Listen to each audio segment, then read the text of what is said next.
नमस्कार शेतकरी मित्रांनो, पीक कर्ज घ्यायचंय मग हा येणारा व्हिडिओ तुमच्यासाठी खूप महत्त्वाचा होणार आहे।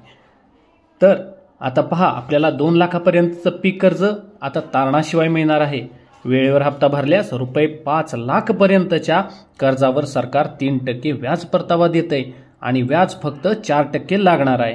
2 लाखापेक्षा जास्त कर्जासाठी मात्र जमीन मॉर्गेज किंवा सिक्युरिटी किंवा कधी कोबॉरवर अथवा गॅरंटर द्यावं लागणार आहे आपल्याला।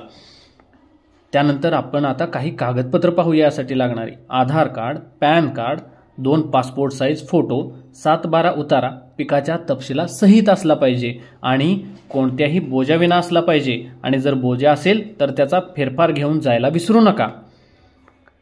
आणि सर्वात महत्त्वाचं, नो ड्यू सर्टिफिकेटची आता गरज राहिलेली नाही। आरबीआयचं परिपत्रक 2015-28 जानेवारीनुसार NOC ऐवजी आपण सेल्फ डिक्लेरेशन दिलं तरी आपलं कर्ज मंजूर होऊ शकतं। कमी कागदपत्र, कमी व्याज आणि आता सेल्फ डिक्लेरेशनमुळे पीक कर्ज घेणं झालं अगदी सोपं। ही माहिती उपयुक्त वाटली तर शेअर करा, फॉलो करा आमच्या GK with DK या इंस्टाग्राम अकाउंटला।